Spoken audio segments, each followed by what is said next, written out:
Hello, I'm James Helder and welcome to this week's episode of the Helder and Palmer Show. We're in Hallam FC today, the oldest football ground in the world. With me, I've got my esteemed colleague Carlton Palmer. How are you? Very well, thank you. How are you? I'm very well, got to say. Looking back on your career journey today, I'd like to talk about the period in your life where you transferred from Leeds to Southampton. Quite a big move. What was the transfer fee involved in that? I think it was £1 million. Wow. Yeah. Can you remember how it went with George Graham, because he was your manager at the time, your last conversation before you transferred? Well, no, I didn't really have a conversation with him. I had a phone call from somebody who was associated with George Graham saying that if I got Dave Jones to up the transfer fee, then I would get 100 grand out of the deal, and I just phoned the FA. Is that legal? It's not legal. Yeah. It's not legal, but that's how George Graham worked. So it was somebody that wasn't connected to Leeds United. It was just somebody that worked with George Graham. So I didn't really have much of a conversation with him. I just wanted to get back playing football, and I was pleased that Dave Jones had managed to agree the deal with Rupert Lowe, and we managed to get the financials sorted, and I could get back playing. I know you had a tough time under George Graham. Would you describe George Graham as a bully?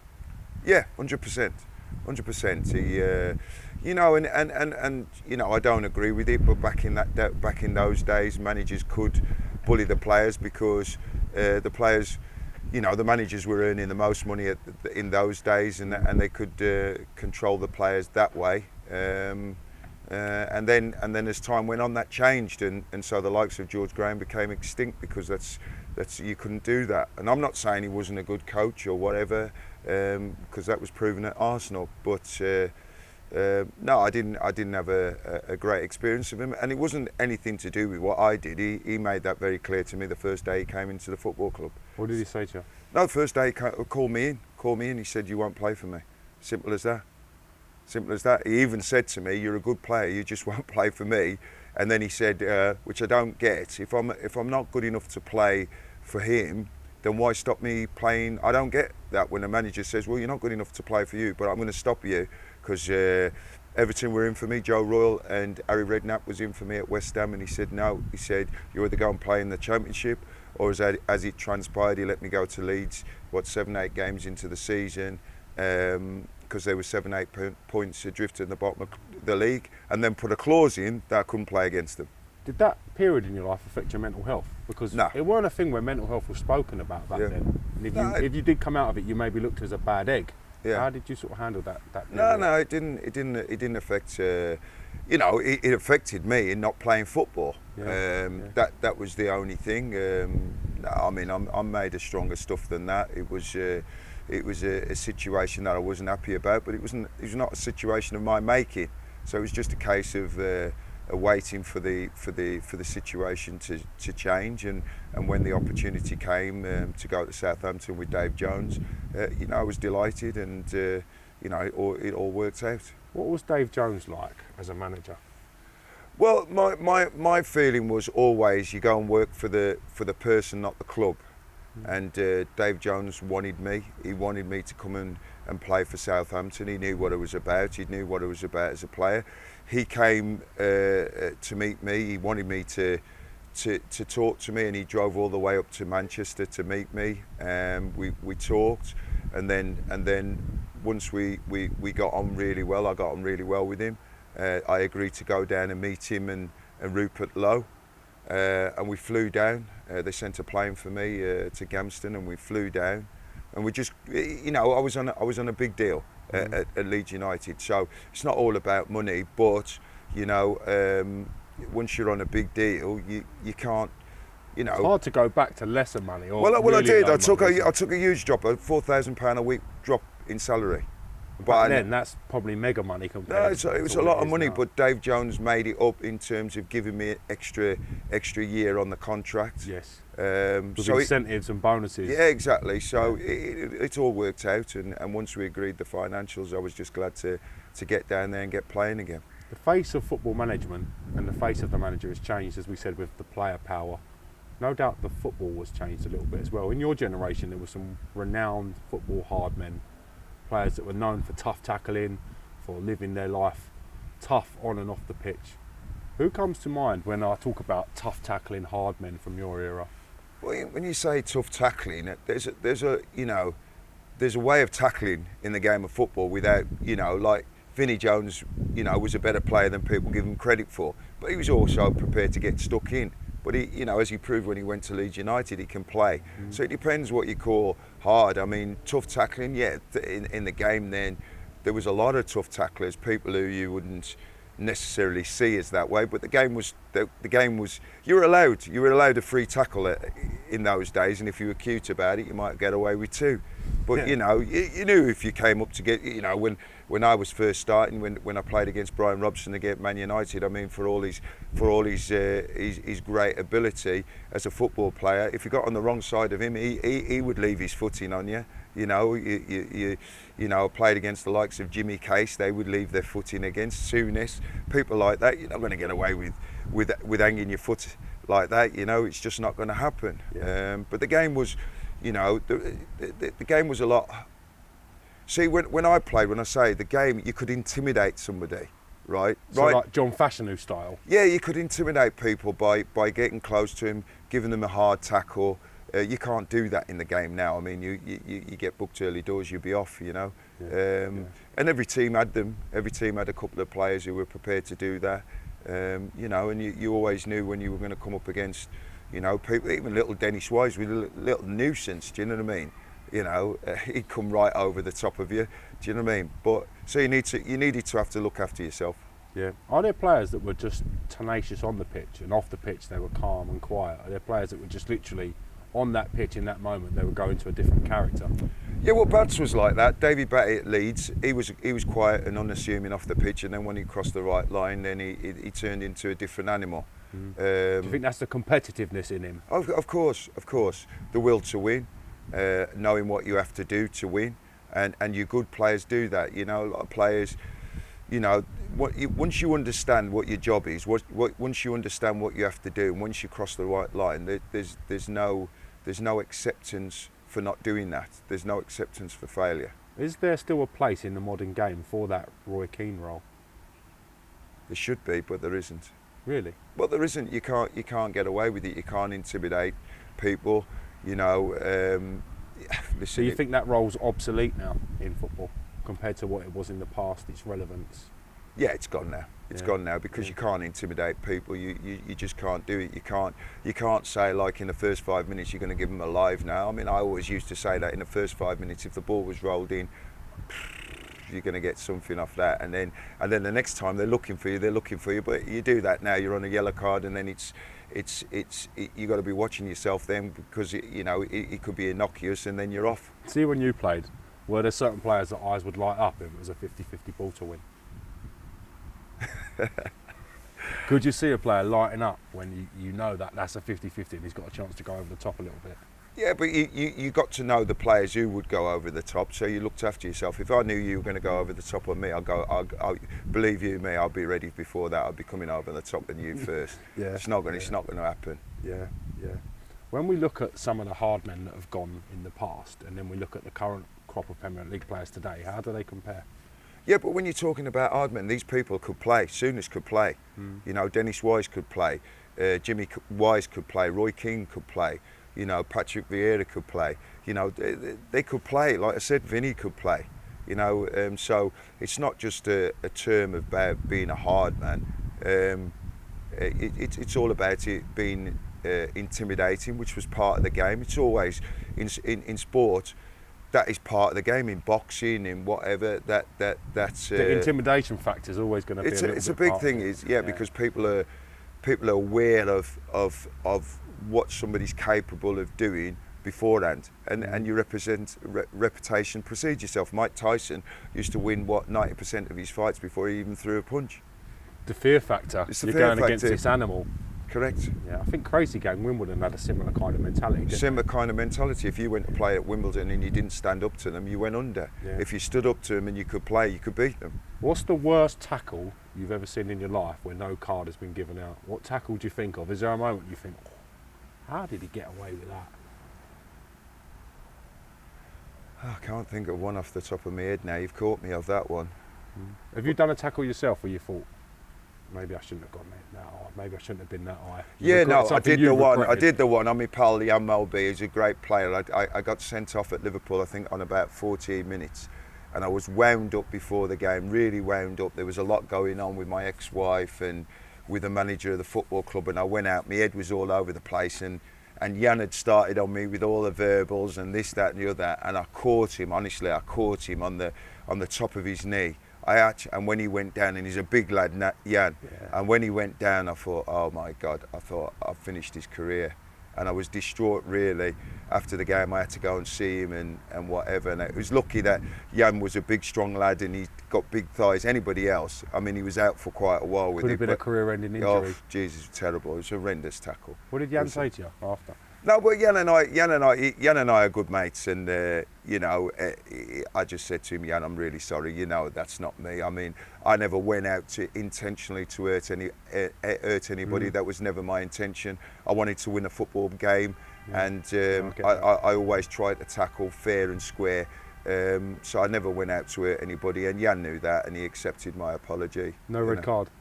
Oh no, I was off. 14 minutes in the game. My dad hadn't even sat down. I was back in the bath. Yeah, I hadn't even sat down. Now, we look at tackles from then. Sometimes I'm watching the Premier League highlights from back in the day and I'm like, how did that not warrant a red card? If VAR was active when you played, how many red cards do you think the lads would have had? How would have it impacted football in your era? Yeah, well, VAR's ruining the game, so let's not even talk about VAR. VAR's ruining the game. It's taken away the human element. A lot of the rules that are coming in now used to be talking points back in the day.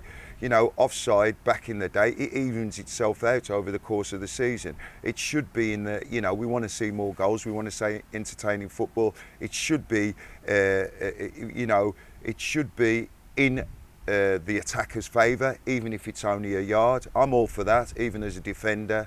You know, but VAR's ruining the game. The players, the managers, everybody's sick of it. You don't want the game slowed down and this, that. I'm all for goal line technology, something like that, where you can see if the ball crossed the line. Crossed the line, and I'm all for that. But don't take away the human element. Don't take away the talking points in the pub. And like I said, it evens itself over the course of the season. You know, I've been in the studio now commentating, and I've been there, and even then, when you look at VAR and you look, you still can't be sure what it is. You know, just go with the human element of it. Don't you think it's strange where players, I know some of them are getting on with celebrating now, but don't initially celebrate a goal? They're looking, they're waiting. Before it was the linesman flag, now they're anticipating the playback of the video, the ref checking the box. Do you think it slows down the game? Yeah, it just slows down. It slows down the game, and like I said, a lot of the times it's still open for debate, even when you look at VAR. Do you know what I mean? Yeah, so yeah. I'm not keen on it. I don't get me wrong. When a decision goes against you, you're upset about it. But over the course of the season, some will go for you and some won't. They're leaving themselves out. Do you think it's here to stay, VAR? Do you think it'll be a long part of the game now? For sure. I mean, it's a lot of people that are involved in sport now. It's all to do with money making and ticking boxes and all of that. So yeah, for sure, somebody sat somewhere making a lot of money will be coming up with something new or something extra to But it's a sport, and within the sport, there's a human element which will always be good or bad for one team on a given Saturday. We're missing the talking points because of VAR. Yeah. There's not that debate, you think this, I think that. We can then spend hours discussing it. That's been taken away. Yeah. What I don't understand is in Europe, the decisions of VAR are so much quicker than what we've got in the Premier League. It seems that everything seems to take longer. Yeah. Hopefully we can get the process speeded up. I don't know what your thoughts are. Well, hopefully we could get rid of it. Do you reckon it should go? Yeah, for me, yeah. It's, and some of the rules that are got on now, so a player can be offside, but the ball comes back on the different side, then he can come on to play. Now, as a defender, once the ball goes forward, you squeeze the game. So it's impossible. If a player stood 10 yards offside and you've squeezed the game and the ball's gone the other side and it's then transferred, it's impossible as a defender for you to get back. I agree. It's offside, he's offside. As well as why are the linesmen not flagging? They're letting the defenders have a sprint, opening up potentially injuries for that 20 yards when you know it's offside, when you could just flag an offside. Correct. This is another thing that annoys me, to be honest. Correct. So it's not good for the game.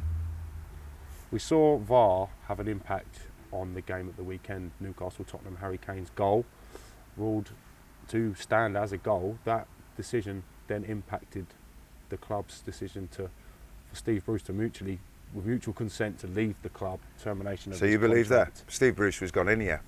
From the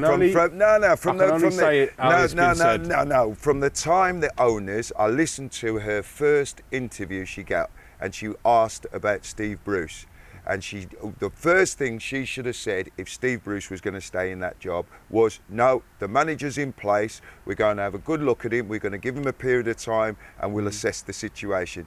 Her first comment was, I don't want to discuss the manager's situation at the moment. From that moment in time, Steve Bruce was no longer manager of Newcastle United. Do you think they'd sounded people out? Of course. Already, before Steve Bruce had been relieved of his job? Of course. I mean, listen, it's all about PR. For them taking over the football club, they knew that the fans weren't happy with Mike Ashley. They knew that the fans didn't want Steve Bruce in at the football club. He was always going to go, and I feel sorry for Steve. I think he's done a fantastic job in difficult circumstances. I mean, I know people are saying he's gonna get a huge payoff, but Steve's already a rich man. He's not bothered about the money. He would have wanted to be successful, and I think he should have been given a period of time. They're 19th in the league, though, Carlton. Sorry? They're 19th in the league. But Regardless they're of money 19th coming in, is that acceptable? But for they're that 19th position? in the league because you look at it from Mike Ashley's point of view. Why is he going to pump money into a football club when he's trying to sell the football club? Correct. So Steve Bruce is suffering because he's not got money to bring players in, right? But he's still performing miracles. Last season he had exactly the same problem, but he still kept him in the league, right? So, I think it's unfair. To criticise Steve for the position that they're in the league, because they've not recruited any players, they've not spent any money. I felt quite sorry for Steve with the personal attacks on him as well. The stuff's obviously hit a nerve with him. He's from that area of region of the country as well, so it must be quite difficult for him to deal with. Yeah, no, for sure. I mean,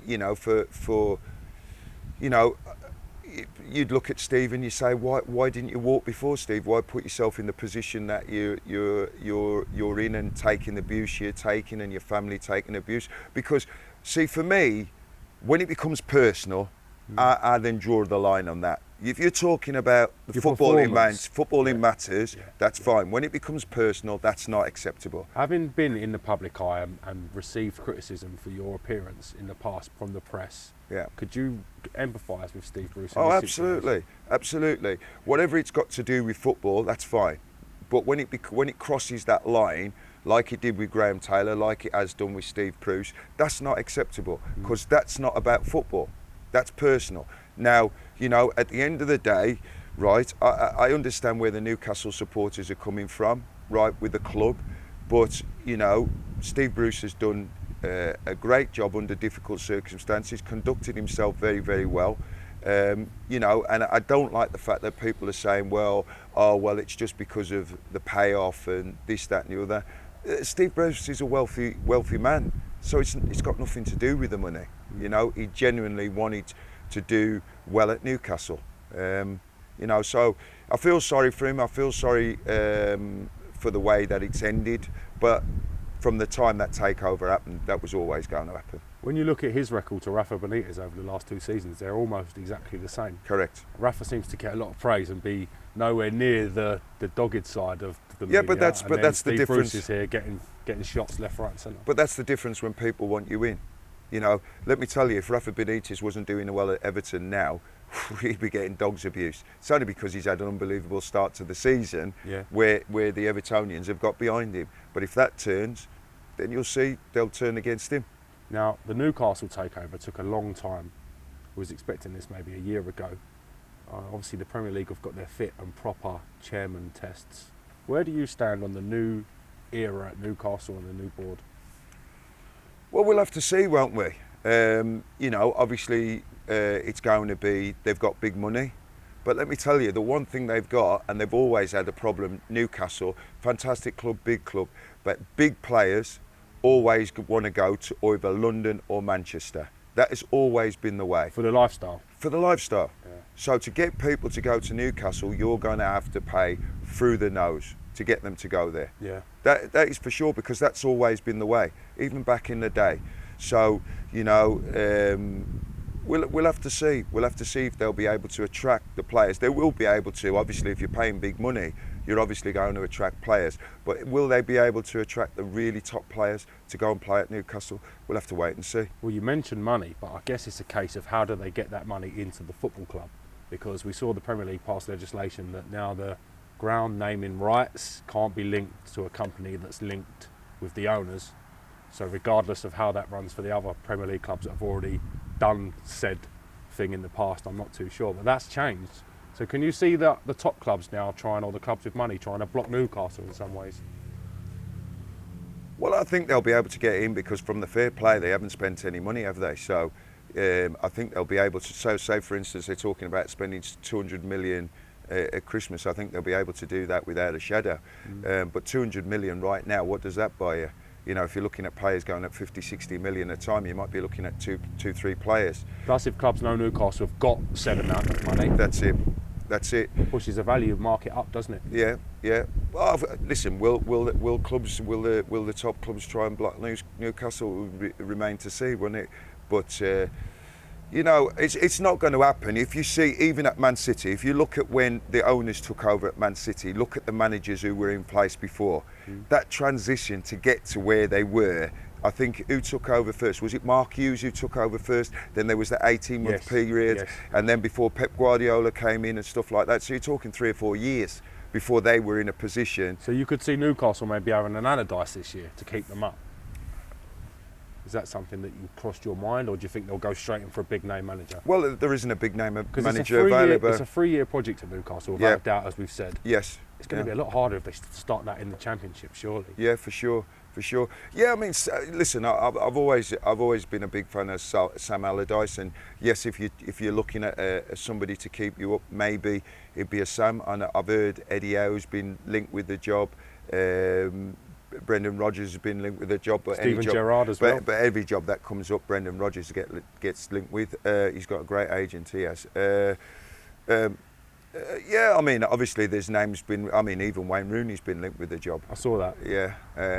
So we'll have to see.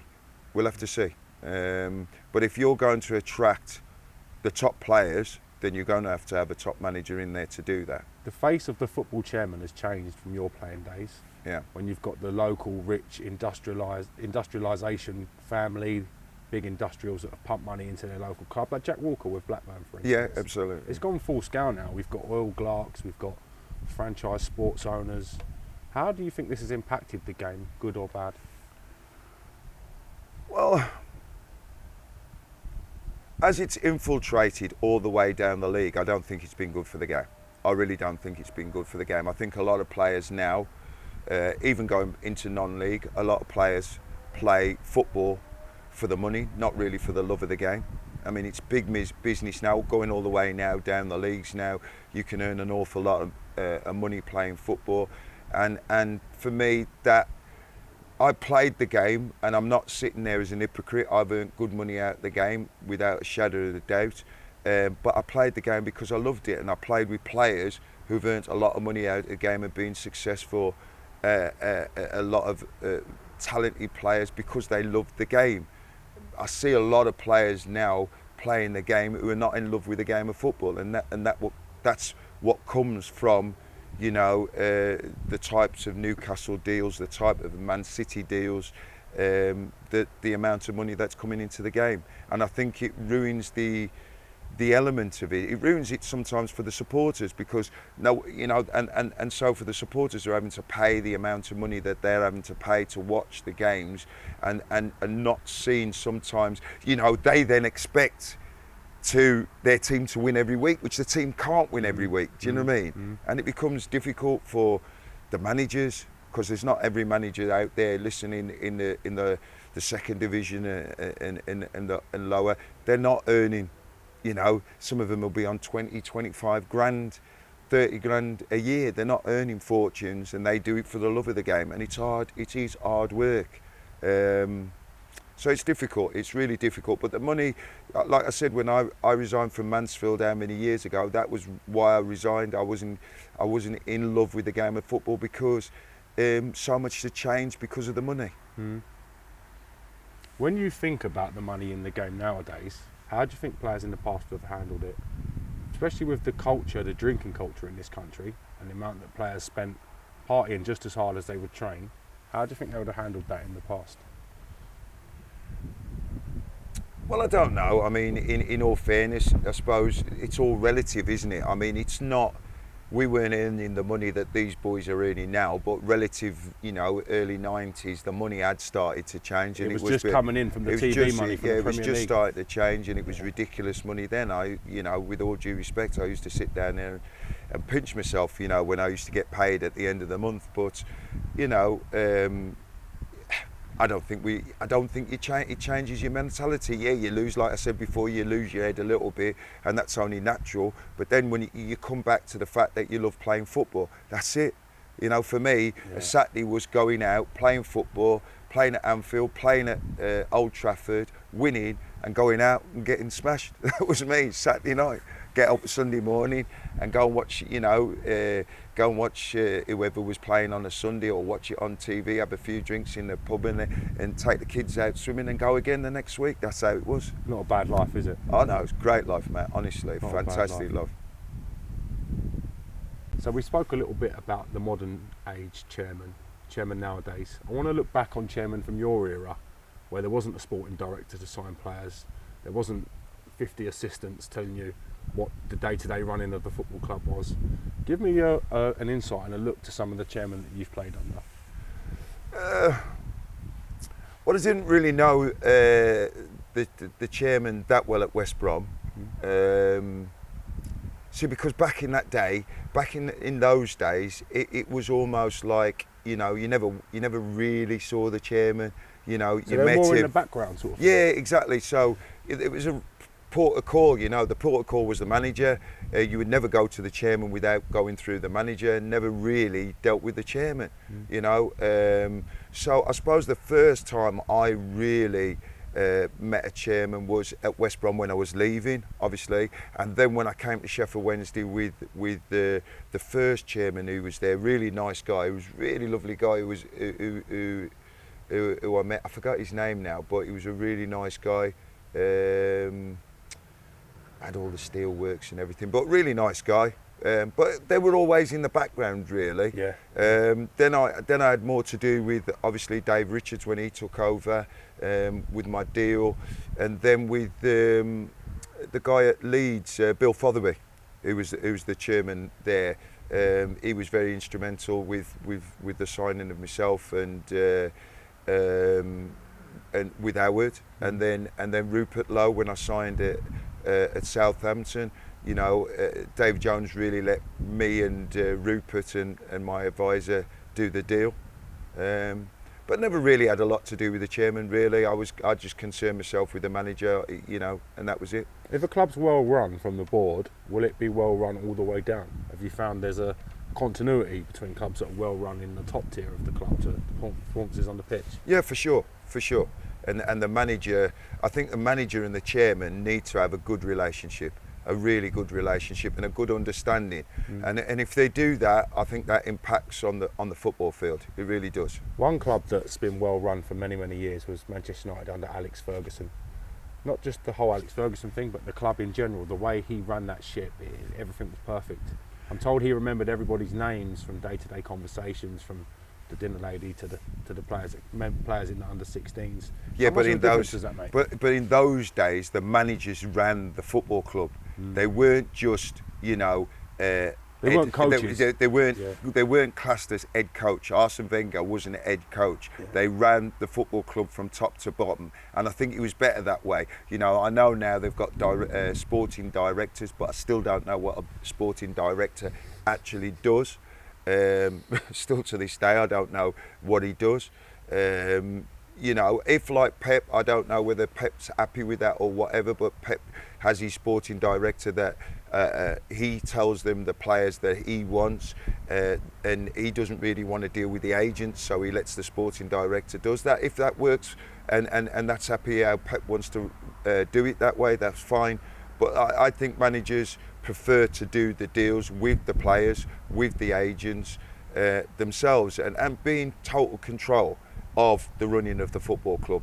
And it seemed to work for me. It seemed to work better back in the day. It seemed to work better back in the day. You mentioned Pep Guardiola, obviously a fantastic coach. How do you think he would get on without the talent that he has? How do you think he would get on coaching at Newcastle if he were to take that job with the players available to him? Well, we'll never know, will we? Because he's never been in that situation. What do you think, he took over at Barcelona. He's been at top clubs. I think he's an outstanding coach that can, just because you have top players, that doesn't mean you can get the best out of those players. You've seen what's happened with John Stones, and people would have written him off, and then he's obviously Pep's obviously got into him, got his way over to him, and John Stones, in the last sort of year has turned his career around. He looked at one point, he was coming out of Man City. But you never know. I mean, obviously, every coach would say they prefer to have, of course, better players to work with.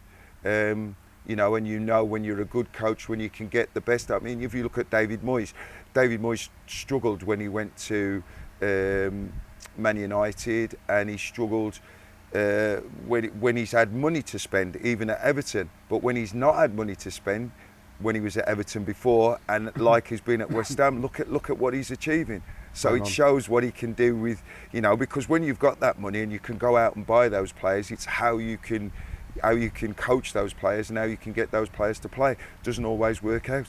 We've got a sort of manager merry-go-round going on in the Premier League. There's a lot of speculation as to some managers may lose their job this season.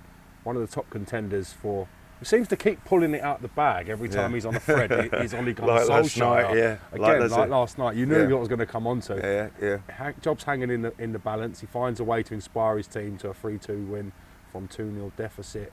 Talk to me about Ole Gunnar Solskjaer, Ole at the wheel. What are your thoughts? Yeah, but the problem Ole's got now, Ole was all right before. He was all right before because he didn't have the money and the transition had changed. Once you split, there's two types of manager. There's a manager who hasn't got the money that the fans will be patient with and the board will be patient with. There's a manager who has the money and who spent the money, who now runs out of time. And that's Ole now. Ole's under pressure this season. He's had the money to spend. He's got a team of talented players. He has not got a team yet. They don't seem to have an identity. They don't have a team identity. They like to catch. They like teams to attack them and then attack on the counter attack. Yeah. Is that strong enough for Manchester United? No, it won't be, and they're going to get found out. I think against Liverpool on the weekend. I think he's got a team of individual talented players. He hasn't got a team, and that's going to be a problem for Ole. I really do. I think unfortunately for Ole, he's had the money to spend. He's done the job. He's finished second in the Premier League. Now the pressure's on him. Last season when they finished second, I'm not taking away anything that they achieved, but it was in a weird place where a lot of other teams didn't play that good. They were consistently better over the 38 games, or consistently better than the other teams. I think this season they're going to struggle. I wouldn't say that. I think at the end of the day, if you finish second on merit, regardless of what the other teams do. So he deserved that. But this season, other teams have strengthened well. The top teams have strengthened well. Yeah. They've all recruited well. And so have Manchester United. They've recruited top players. But with that becomes the pressure now that you have to deliver. Now, you mentioned the money spent. That's obviously increasing on the fan pressure. The fans seemed very mixed on whether Ole in, Ole out. Yeah. If he wasn't a Man United club legend, didn't score that Champions League winner, do you think he wouldn't have got as much time as he's had already? 100%. You get a little bit more time when you've been at the club and you've been a legend at the club. And I don't underestimate the job he's done. I think he's done a very good job in transitioning the club. But now it's whether he can now take the club on to where it needs to be. And it needs to be challenging for the league title. It cannot be accepted and won't be accepted that the players and the money that they've spent, getting beat like they are getting beat at the moment. I mean, they were 2-0 down last night. They brought it back to 3-2, which was a remarkable comeback. I'm not going to get away with that against Liverpool. This is the thing, though. They signed Sancho, they signed Ronaldo, they signed Varane, when most Manchester United fans would have you believe that the problem was in the CDM centre midfield area with the Fred McTominay combination. If you've got that money, Why not strengthen what the team needs rather than marquee signings? Do you think that was bad management or bad by the director of football in some cases? Yeah, but I agree with you. I like the players they've signed, but I still would have signed a central midfield player. I know people say about McTominay. I'm not 100% sure he's the answer to Manchester United. They've still kept Matic. I think Matic has seen better days. I think he's been a tremendous player, and he is the type of player that Manchester United would have needed, but 3 or 4 years ago when he was at his best, not now. So it's an area that I would have strengthened, but they have signed players who have just not played, haven't they? Who haven't done it. Fred hasn't really done it. Van der Beek, Van der Beek doesn't seem to even have had a chance. Yeah, hasn't really done it. So, and they've spent big money on him. So, that's an area that is keen, that they need to have that player. To win the Premier League, you need that player, that Fernandinho, you need that Kante, you need that player in the centre of that midfield that knits it all together. You really do. Now, we're speaking about Manchester United, Manchester City. It's only right to give Chelsea a little bit of time. Thomas Tuchel seems to have done a wonderful job. Wonderful job. Winning the Champions League first season. He's brought in a £98 million striker, Romelu Lukaku. Talk to me about their prospects this season. Do you think it can come together for Tuchel in the Premier League? Yeah, no, I think they are playing fantastically well. Unfortunately, Lukaku's picked up an injury. I think he's going to be out for a while, which is a shame. But the style of play, the way they've set up with the three centre backs, 3-4-3. I like the way that they're playing. They're playing an expansive game, moving the ball very, very well. They look a very, very good side. I think they're going to be very, very hard to beat. They're going to be very hard to break down. He's done a fantastic job. Do you think this will be the year for Chelsea? Do you think they'll be strong enough? It's going to be I said before, and I'm going to stick by it. I went for Manchester United to win the league, so I'm going to stick by my prediction. But I think it's going to be close. I think it's going to be really close. I think Liverpool will be there or thereabouts. Chelsea will be there or thereabouts. Man City will be there or thereabouts. So this year it could be going all the way to the wire. I don't think any team's going to run away with it. I'll be very surprised if anybody runs away with it by 8 or 10 points. I think it's going to be nip and tuck all the way. Now, I've heard you use the word transition a couple of times today, and when I hear that word, I automatically think of Mikel Arteta and Arsenal. The club have been transitioning for a long time from a caterpillar into a butterfly. Haven't quite got the wings on yet, but they are transitioning nonetheless. What are your thoughts on Arsenal and Mikel Arteta currently? Yeah, no, they are transitioning, but they need an identity. What worried me about Mikel was he went in there and he wanted to do a Man City. Well, he hasn't got Man City type players. So what happened was they were losing results. He became under pressure, and then he found what was right for his team to do. Yeah. Mikel needs to be given time. The club was aging, the players were aging. They've got that out. They've signed 7, 8 players under the age of 23, 24, which is the future of the club. So I'm assuming that within the club they've had a discussion about what would be acceptable for Mikel and Arsenal this season. So I think 7th or 8th in the Premier League this season with the players that he's brought in would be acceptable, and would be fair for Mikel Arteta, and then to kick on the following season. Do Arsenal fans need to be more realistic and more patient with Mikel Arteta in the process? Yeah, absolutely. Absolutely. Have you been in dressing rooms when it just hasn't worked and things have gone bad and the manager's been under pressure? How did it change? What was the difference? What made the difference in the team staying up and going down? Well, it's difficult because things take time. Things take time. Players to understand the way that you want to play. You want to implement your style. If you're bringing players to get up to speed, it all takes time to stay up. It culminates in a lot of things. If you've got injuries. A lot of things are culminating, but all in all, it comes down to performance. Performance equals results. If you are getting results and the performances, say for instance, you're getting results and the performances are not good, and you don't identify that, you've got a problem, because once those performances stop, you've got a real issue, right? See, like now, with my team at Grantham, I've got a young team and we're performing well. So I know the results are going to come. I know the results You're are growing going the team, you're growing exactly. the style of play. They're understanding the way I want to play. They're growing because they're young players. They're growing into what. So I know the results are going to come. So it's just then about being patient, right? You need to keep your nerve and being patient. So it's seeing your style, implementing. And if you are doing it right, people who are around you, even the supporters, can see that and will realise that and know it's going to come. So football fans not known as being the most patient humans. Not all of them, it's unfair to say. Some of them trust the process. But what they are known for is creating some of the best football chants around the country. What's your favourite football chant? What about me? About anyone. What's your favourite chant ever? Can I tell you what my one is? Go on, you tell me yours first. We got Carlton Palmer, he smokes marijuana, no. I'd love to know. That's the best chant ever. Yeah, Where did it come from? I don't know. I absolutely don't know. They brought T-shirts out, mugs out, a lot of. Do you know what I mean? It's frightening how it all started, but. Well, how did it come about? I really don't know. I really don't know. But yeah, I know when at Hillsborough and packed night, it used to be honestly frightening. But you've got like 20,000 people singing it at you. Well, not 20,000 at Hillsborough. I mean, back in the day, it's full house there, 40,000. Wow. Yeah. What's it like when 40,000 people are singing that chant to you? What goes through your mind?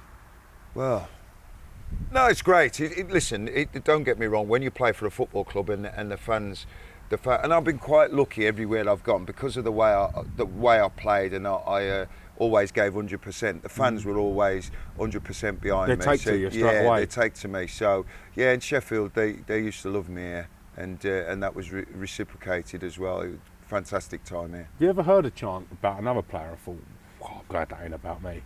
I'm glad I ain't getting that one. Yeah, no, there's a few chants that have gone down there. Yeah, do you know what I mean? But you'd never get away with him now, would you? You wouldn't. It's funny you mentioned that. You just wouldn't get away with him. I once spoke to Frank Sinclair, a friend of mine and a friend of Pitch, and some of the chants that he used to get from his own fans of endearment, may I add, like they're actually liking him. Yeah.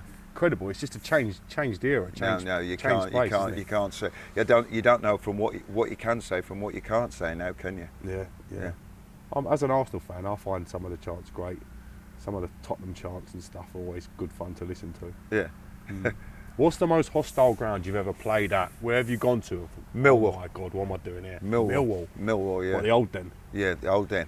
I didn't even want to come out to do the warm-up. The thing is, to understand the old Den, you've got to understand where it is, where it's set. It's in the middle of an industrial carnage.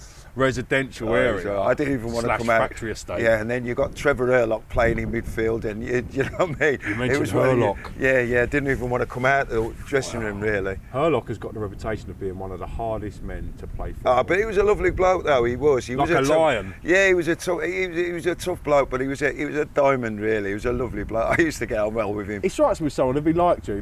Yeah. There weren't no sort of in between. No, I got on well with him. Mate. He was hard. He was 100%. He gave his all.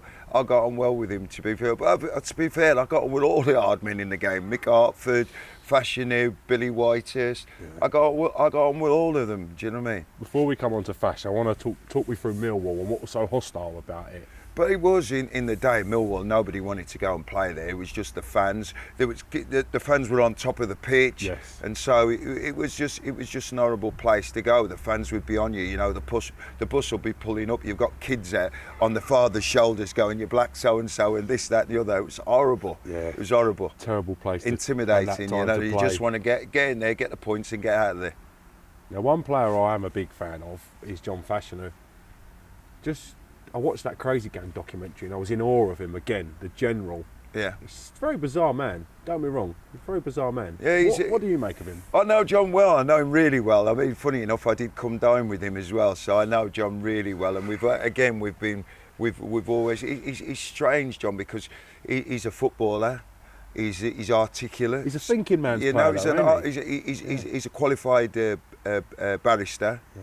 Second black belt. Yeah, martial arts, right? So yeah, I mean, he's you know, if you get on with Fash, you get on with Fash. If you don't, Well, you know, I got on really well with him. He's a very, like I said to you, he's a very intelligent guy. He's a very he thinks about things, but he could play. He could play. He was good in the air. He held the ball up. If you played against him, you knew you were in for a. You know that you knew that 90 minutes was going to be a tough old 90 minutes. You know what I mean? That's just the way it is. As much as he could play, he could look after himself. He strikes me as someone that was a master of the dark arts. No, but when it comes to like grabbing people's armpit hair and elbowing and of course, but that was back in the day. That was back in as part of intimidating. Put it in the mixer. Yeah, you've got to be strong. You've got to stand up and whatever you've got to stand up to that. And that was what he was about. If you're going to beat Wimbledon in those days, if you weren't prepared to battle with them, if you weren't prepared to go toe to toe, you go under against them. Has the game gone soft? Have we lost out by losing that aspect of the game? Well, I wouldn't say the game's gone soft, but you know, I miss that side of the game of being able to intimidate players, to be, you know, and you know, it was part of that gamemanship of it all. Do you know what I mean? Because at the end of the day, it boils down to who can play and who can't play. Do you know what I mean? But that part of the game was part of it. I used to love that part of the game. You know, I used to, you know, you play against Alan Shearer, you know, he was the same like the crazy gang. He'd get up there, he'd give as good as he get. He never moaned. He'd get his elbows in and he'd get up there. It was part of the game. You mentioned Alan Shearer. For me, someone that's criminally underrated and doesn't seem to get the praise that he deserves. How good was Alan Shearer in his prime? Well, I don't think he was underrated. I think the players who played with him and the players who played against him knew that he was a good player. Alan was single-minded, and I like people like that. He was single-minded. He knew what he wanted to do, and he wanted to score goals. Irrelevant, he wanted to score goals. Alan be one of those. Like I remember Newcastle were up against Sheffield Wednesday and he'd score 4 goals, and you got a kid making his debut, and you'd think you'd let the kid score a goal, but now Alan, he wanted to score 5 goals. That's Alan for you. That's Alan for you. I get on really, really well for him. I like him. He's a winner. He wants to win, you know, and that's just that mentality. We've seen a lot of players come through the non-league route. In particular, it's been more fashionable for clubs to look at lower league signings. I guess as the quality has gone down and filtered down the leagues, the younger generation of players coming up through non-league has gone up. Yeah. Have you seen that improvement in quality with your own work at Grantham? Well, I think what happens is now, especially in the league that I'm managing now, there's a lot of players who have actually come out the league, could be playing in the league and choose not to play in the league. Why? Because of finances? Yeah, because in the non-league they can earn good money and still work a full-time job. So you've got 2 paychecks rather than 1 paycheck? Exactly. Wow.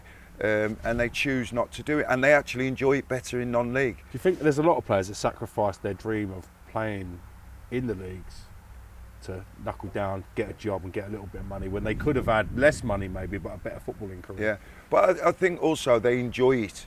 I've spoke to a lot of players in the non-league now since I've been managing this season who just weren't enjoying it in the football league and choose to play in non-league because it is more enjoyable. Like I said to you, I love it. I love working with the players. Tonight I'll be driving to Grantham tonight, and players will be travelling from all over the country that I've got, and they'll turn up after doing a full day's of work to come and train for 2 hours, and they love it. They enjoy it, and for me, it's that enthusiasm about it that sometimes, you know, or in the end when I stopped managing, I was looking at it and I'm thinking, well, you know, you've got the opportunity to play football, yet you're not grasping that opportunity you've got. You don't see it as an opportunity. You don't see it as something that you really want to do, and that's why I fell out of love with the game a little bit. Do you know what I mean? Do you get egos and big time Charlies at that level? You get egos and big time Charlies at all levels. Some of my friends that manage in non-league have told me, look, sometimes you'll get players turn up with 3 or 4 grand. Yeah. Man bags and stuff to non-league level, where the money's filtered down, I guess, to all the levels. Have you experienced that? Yeah, for sure. You get egos at all levels. That's always the way it is. But that's part and parcel of the game. I love that. Knock it out of them. Do you know what I mean? They're the ones you want to beat. Do you think in your management journey we'll see you again in top flight football? Is that what your aspirations are as a manager, or as in your personal journey, or do you think you'll be going a different route? Oh no, I don't know. You can never say never. You know, I like working where I'm working at the moment. I like my chairman's a good bloke. We're on the same line. We talk the same language. I like working with him, and I like working at Grantham Town. So we'll see. I've not got no. It suits your life at the moment where you are currently, doesn't it? Yeah, it does. It suits everything. Yeah, I get that. I get that. And I like working with Darren. Like I said, it's important to have a good understanding, a good relationship with the chairman. I've got a great relationship with him. I get on well with him. I regard him as a friend. So I don't know. You know, we'll see what the future holds. But right now, I'm just getting my head down, and priority is to prove the bookies wrong. They've got us to get relegated this season. So my priority is to prove them wrong and get the basis of a good footing for the club to go forward in developing young players, and that's what Darren and I are trying to do, and we'll work hard to achieve that goal. Yeah, so it's been a great pleasure to talk to you on episode 4 of the Palmer and Helder show today.